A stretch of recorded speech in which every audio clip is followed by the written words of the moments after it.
Hello and namaste, everyone. This is Atul, and you've been through a lot today. I'm hoping you'll find this to be a very interesting presentation. It's something that we've added fairly recently.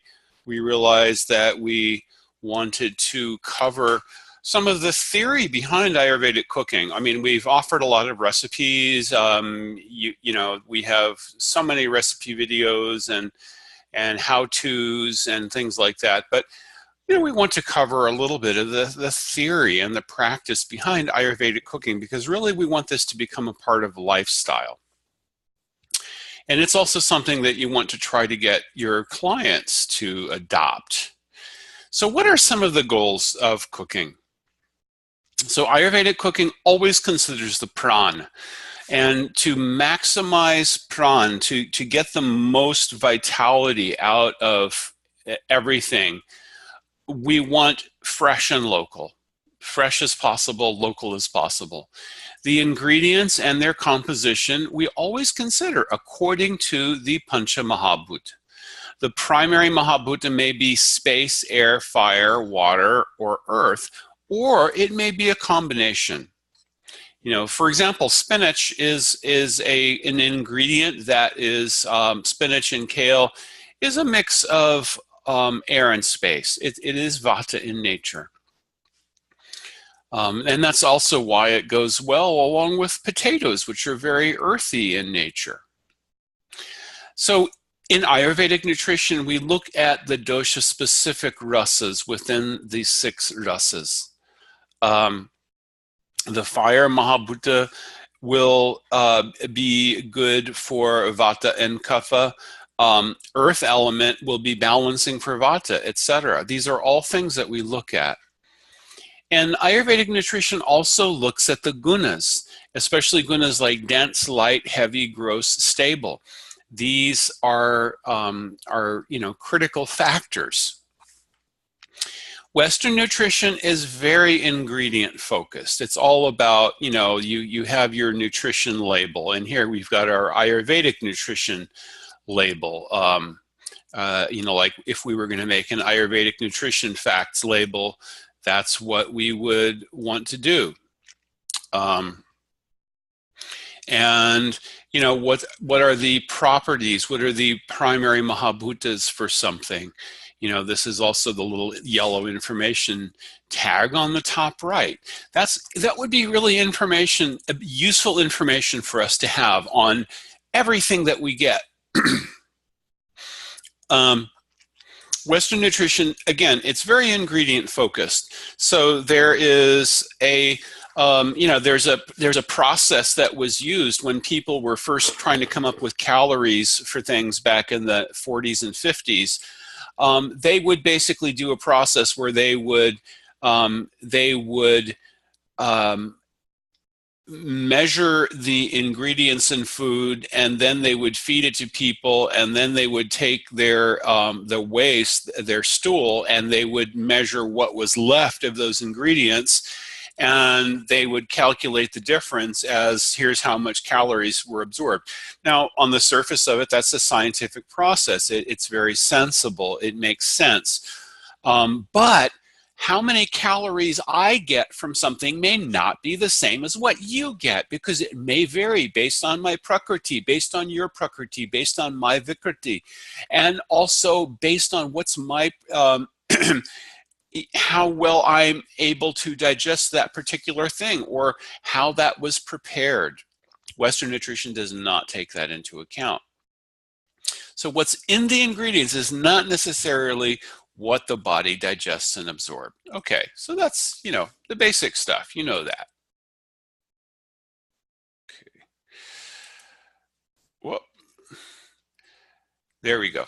So pran, all right, so here we've got a picture of a farmer's market. So fresh and local food has the highest amount of pran. That's where you're going to get the maximum pran. Prana, what we mean by prana is life force energy, your vitality. Prana is the reason that a fruit or vegetable emanates a fragrance or tastes sweet and juicy and has vibrant hues.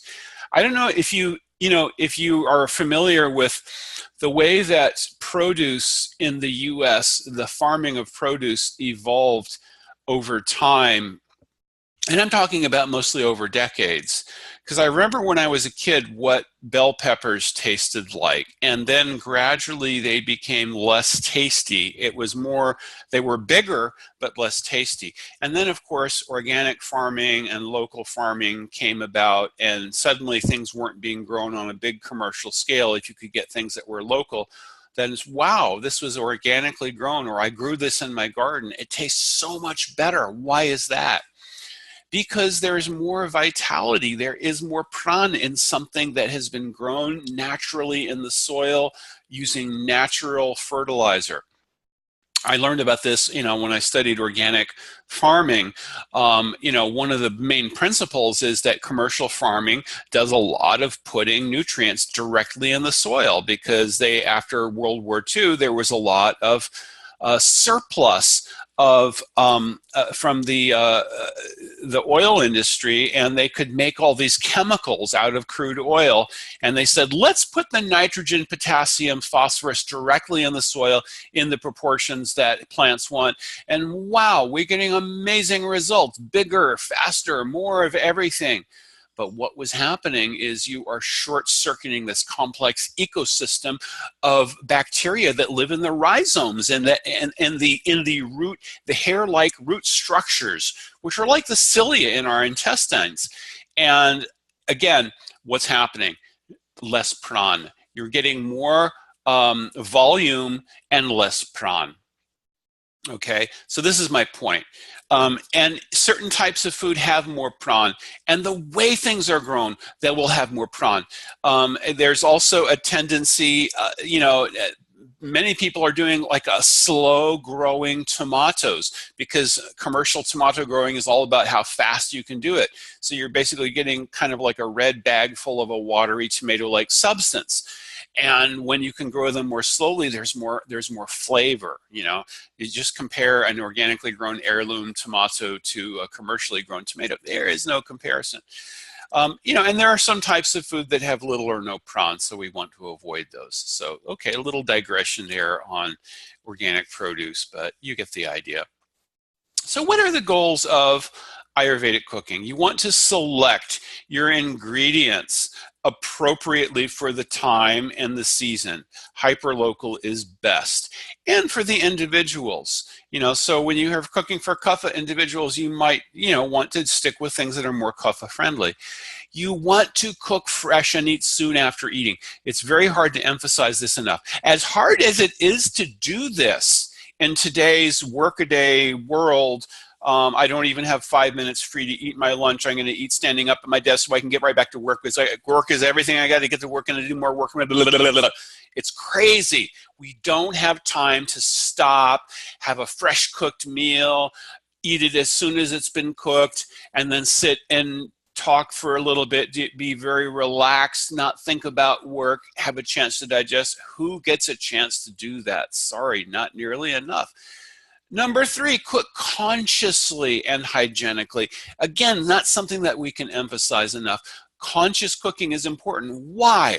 Because our consciousness extends into what we cook. Cooking is a transformative action. It has the action of Agni, and our consciousness extends into the process of cooking. Really, food cooked with love tastes better.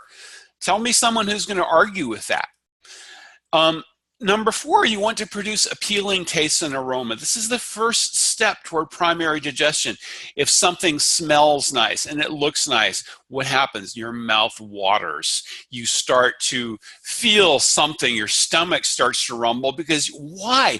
Your body, your whole being is responding and saying, hey, wow, this is something I would really like to taste. I want to have this. Because we have that type of innate cellular intelligence. And number 5, we want to use spices, ghee, some oils and herbs to support digestion and supplement absorption. These are really kind of the 5 goals and the 5 things that we want to try to accomplish. These are 5 things. These are the 5 balls that you juggle when you're doing Ayurvedic cooking. Really not that difficult. But that's the essentials. So ghee is a go-to. It's a good question. You know, obviously, if someone has you know, a lactose intolerance, I don't really think ghee has a lactose content. It may or may not be an issue. Some people avoid dairy, but ghee is considered to have remarkable properties in Ayurveda, and it's considered to be a carrier of vitality to all of the tissues of the body. It nourishes all of the tissues of the body, and it nourishes all the way to Shukra Dhatu. So even if you have a little bit of ghee in your diet, that is very beneficial. It is, you know, it is something. Of course, you can use oil, and I also alternate between using ghee and using organic extra virgin olive oil. Sometimes I'll use other oils as well, but really those are my 2 favorite ones. I usually cook things a bit kapha friendly, and so we usually use a little bit less ghee when we cook, but definitely try to use some ghee every day, especially when I'm cooking things that the kids are going to have. So yeah, there are a lot of amazing properties to ghee. So what are some of the target things that we do in terms of the tactics of Ayurvedic cooking? Generally, we try to make food tridoshik, so it's balancing for all prakritis. This is basically, you know, sometimes when people hear about Ayurveda and cooking, they think, oh, wow, well, let's see. So I'm Vata, I need to make everything kapha, and I can't use this and I can't use that. It's not about can't use, it's about finding the right balance, finding the balance that's adjusted. And you can also make things tridoshik so that it's balancing for all prakritis. The important thing is it should be digestible. It should be appealing. This will start digesting. And if someone has the Vishamagni, if the Agni is variable, then you should be cooked food with Vata spices. You want to avoid having a lot of raw things or cold things. If someone has Tikshna Agni, if there is sharp Agni, then food should be cooling with Pitta spices, and you can also use things like coconut milk. If someone has Mandagni, which is fairly common with Kapha people, food should be Agni Deepanit, should be Agni igniting. You know, there's a Takra recipe that is good for that. You can adjust the balance if you're cooking for someone with an imbalance. So you might use more bitter ingredients like methi or fenugreek if someone has blood sugar disorders. So yeah, you can use raw unprocessed sesame oil, and there's also roasted sesame oil. They have different properties, but you can definitely use either one. They are going to have definitely a strong effect, and sesame oil has a little bit of a strong flavor. It is not used that I wouldn't use it as a primary cooking oil. You might use it as an additive in addition to something else. You know, you can adjust the balance if you're cooking for someone with more of an imbalance. And if someone has disturbed Vata, use more ghee. If someone's emaciated, more ghee. If Pitta is disturbed, you might use more coconut. You can use coconut oil. You can use coconut milk as well. So these are some of the things that we're targeting. Now, what about taste? Now, there's the taste that you get from when things are raw, but the taste will be transformed. So 2 examples, pineapple and eggplant. Pineapple is very much transformed. Pineapple has some enzymes in it, particularly bromelain, and those enzymes will interact with dairy. So if you've ever tried putting, you know, fresh raw pineapple, oh, this is a really tasty, nice, sweet pineapple, I'm going to put a little bit in my yogurt. It tastes bitter. Why is that? Because there's an interaction of that enzyme bromelain. But if it's cooked, it destroys that enzyme. And In Ayurvedic parlance, we have transformed it. We have changed the nature by transformation. Eggplant is another one. There are many different types of eggplants. My favorite eggplants are either the little tiny round Indian eggplants or the long Thai, Japanese, or Chinese eggplant. They are less acidic. The big, fat, black beauty American eggplants that are commercially grown in the US, they tend to be a bit more, they have kind of a bite your tongue type of consistency or taste to them.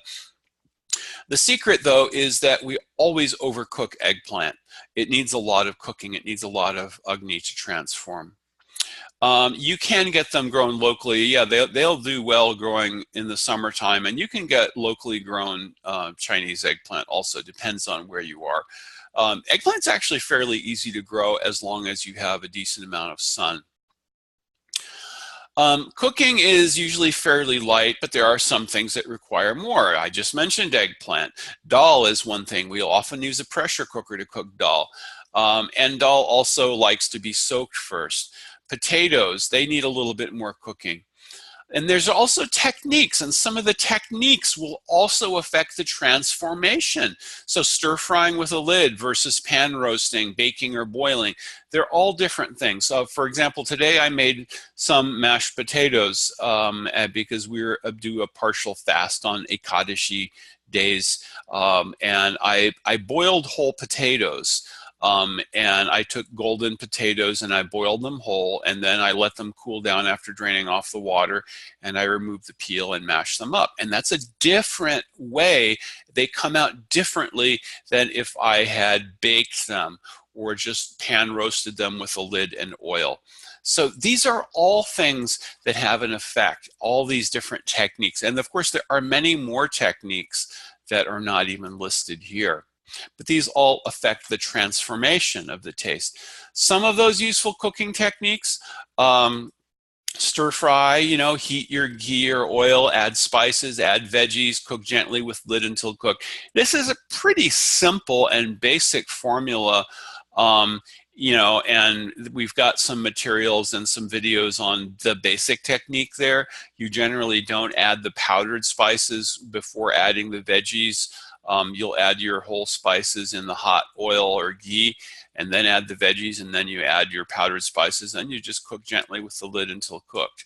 That's a very basic technique. Boiling, cook with boiling water. You can either absorb the water or discard it or save it. And some examples, dal, potatoes, and rice. These are, you boil dal, the water gets absorbed. You boil potatoes and discard it. You boil rice, and you can either save or discard the water. Horchata is a popular drink in Mexico, which is just made from rice water. You can pan roast. You can put veggies in a covered Pyrex dish in the oven with some oil or ghee, and that's actually a really nice way to prepare things. They don't get cooked too fast. They get a little caramelized and sweet and tasty. And even if somebody doesn't really like veggies, sometimes they will like pan roasted, oven roasted veggies. Frying, cooking in hot oil or ghee, not that great. It tends to be somewhat drying. It's not that healthy. But, it's something that can be done, and you can have fried things in limited quantities with other things. And of course, there are many combinations of the above. So, these are just a few examples. Some notes on using spices. What are the ones that are tridoshic, ones that are good for everyone? Jitaka, cumin. This aids in digestion almost always. There's very few things that I make that I don't put cumin in. Coriander powder, it's cooling and balancing. It's something you can use in more volume than other things. Also, just a very good tridoshic thing to use. Fennel, good for digestion, pacifies vata. Any cruciferous vegetable, I will almost always want to use some fennel. Things that are good for vata and variable agni. Hing, asafoetida, which is called hingu in Sanskrit. It helps aiding in elimination. It pacifies vata. Of course, this is also something that I use very broadly in cooking as well. Cumin, coriander, fennel, fresh ginger, these are good for vata and variable agni. Most spices are good for kapha, especially dry ginger, black pepper, long pepper, which is also called pipali. Let me type it in there. And mustard seeds. These are all ones that are good for. It can be a little hard to find pipali in Indian grocery stores. You'll only find it in Indian grocery stores. And sometimes they just look at you funny when you ask for long pepper or pipali. And it's, I think we have a picture of it on there. They look almost like if you took a peppercorn and stretched it out about 2 centimeters long. That's what long pepper looks like. Turmeric, another spice that has amazing properties. Turmeric powder can be drying and it has poor absorption, so it should always be put in oil. And the curcumin is released with heat and oil. The best way to give turmeric to Pitta and Vata persons is with ghee. Sometimes, we'll say someone should have, some turmeric to help with something. You don't ever just give dry turmeric or turmeric in a capsule. It's best to warm some ghee, add the turmeric, and then you may add some other things as well to make it edible, and then have that. For a kapha person, they can have it in soup or in tea. And for Pitta or Vata, they should have it in ghee. So condiments, chutneys and pickles, we've got a few videos on making these. It's a good way to get started with using the different spices. And there's a reason for it. You can have them out there on the table and different people can adjust things according to their taste. So a kapha person you might have a good hot chutney on there. Like there's a fresh coconut chutney recipe where you can use fresh green chilies, fresh ginger. It's very hot, it's a little pungent, and it gives kind of a real kick to your digestion.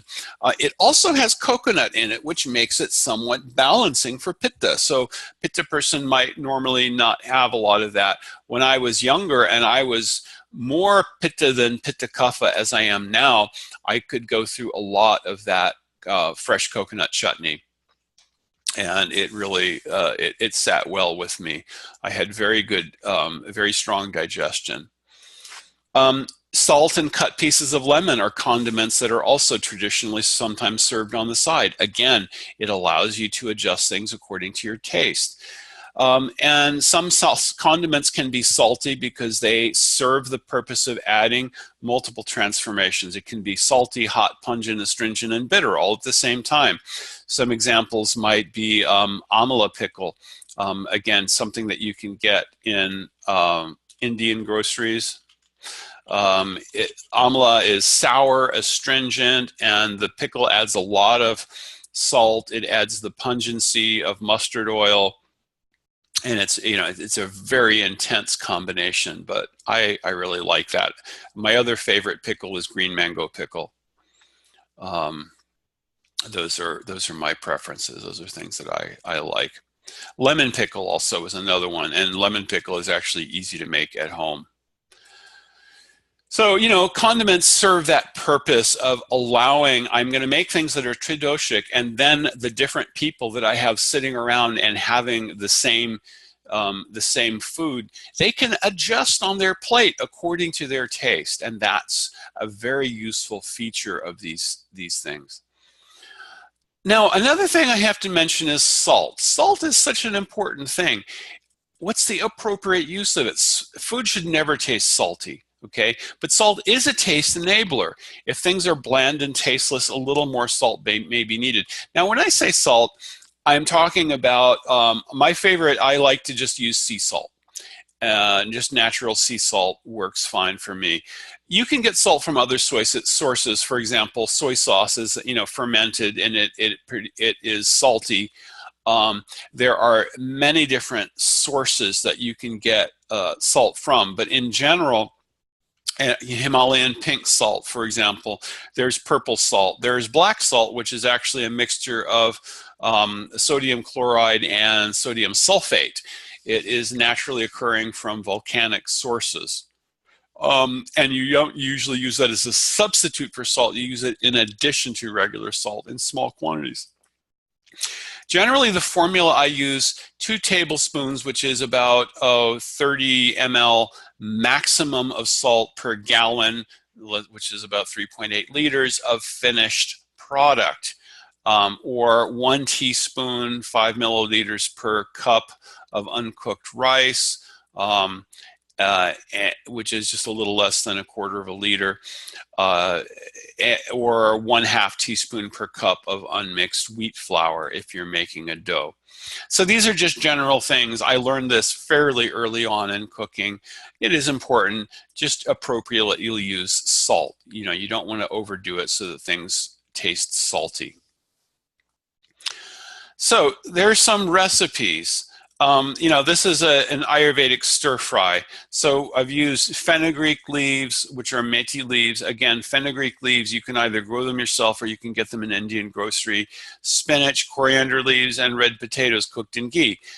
How did we do it? Basically, heat up some ghee, add a little bit of cumin, and then some crushed black pepper and fresh ginger. Add the potatoes and cook them with a lid for maybe about 10 minutes until they start softening up. Then add the spinach and the methi leaves, because they don't take so long.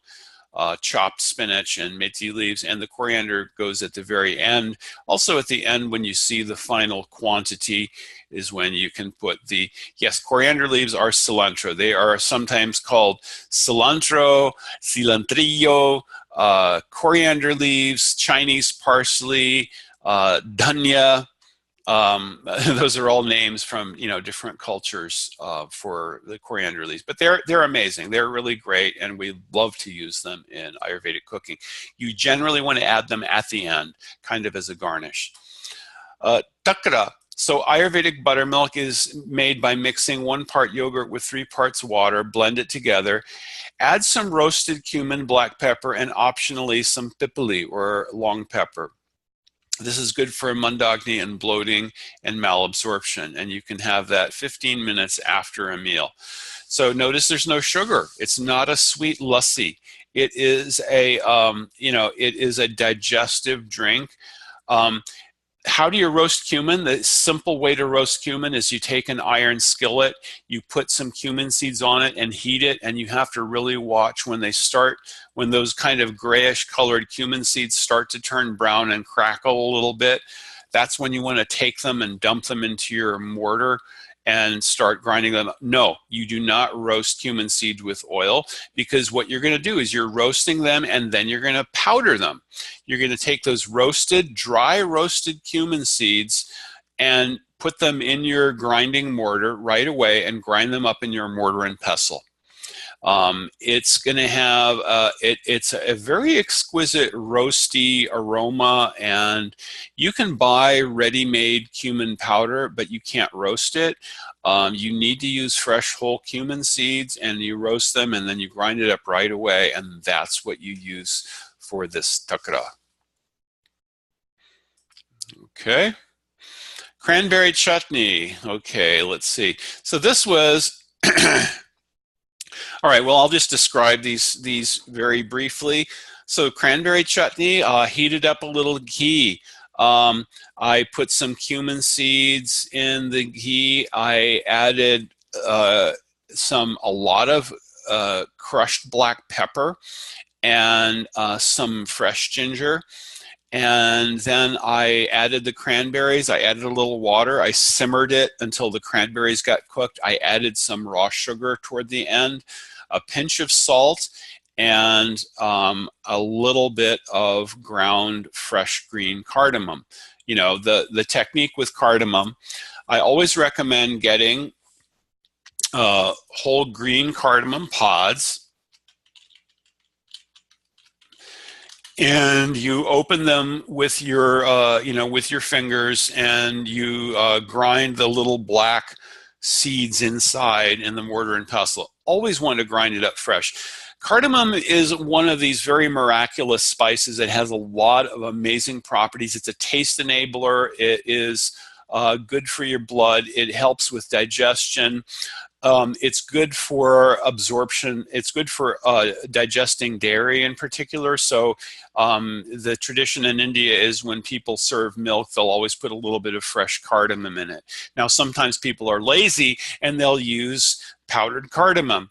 Okay, that's fine. You can get organic powdered cardamom, but really, I'm telling you, the best thing, have a mortar and pestle in your kitchen, and just don't, use that mortar. If you use it for pungent stuff, like for crushing garlic, everything's going to taste like garlic. So, if you use it for your basic spices like black pepper, and the sweet spices like cinnamon, star anise, black pepper, long pepper, and so forth, and occasionally cumin, then you won't get a strong taste. If you use your mortar and pestle for cumin, you can sort of wash it out by not using water, but put a little bit of black pepper, some black peppercorns, and grind them up, and then either discard or use that, and that will help get rid of the cumin taste. But that's really the recommended way.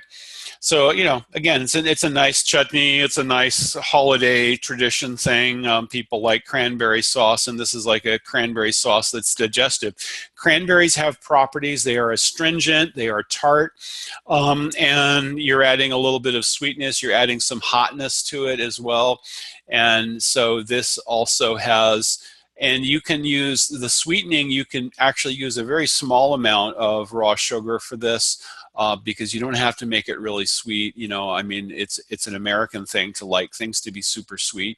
You don't have to make it that way. You can add just a pinch of salt, just a little bit to take the edge off of it. But that cranberry chutney is actually going to be good for someone who has issues with processing sugars. Mango chutney, again, this is something where, mangoes are, I love mangoes, but getting mangoes in season is really the only way to have mangoes that are good for eating. The rest of the year, you get these mangoes that are kind of edible, but they just don't really taste like a mango, not to me. But you can take those mangoes, they're yellow inside, and you can make a chutney out of them, and they make a great chutney because they have a little bit of a higher pectin content than mangoes that come in season and they're ripe. So for this one, I just took cumin seeds, some fennel in the hot ghee, and then I added a lot of black pepper, and I added some neem leaves, which are also called curry leaves. It's also called sweet neem because it's not the same as the bitter neem. It is slightly bitter, but not like the bitter neem that we use medicinally. And then a little bit of asafoetida or hing, and then cook the cut up mango pieces, add a little water as needed, and it comes out with kind of a little bit of a loose consistency. Add a pinch of salt, and add some raw sugar toward the end. And also I would add some cinnamon and cardamom as well, cinnamon, cardamom, and cloves. So this is a nice sweet chutney, and it will stimulate taste because that's one of the properties of mango. It is something that will tend to stimulate taste. And you can make this fairly mild, or you can make it more hot. Again, you can use green chilies or red chilies for these chutneys, but I would say that you can get as much heat as you would like out of black pepper. Black pepper is just sometimes an underrated spice in Indian cooking because you can get a lot of heat out of it. It is less sharp than the more aggressive heat that you get from green chilies or red chilies.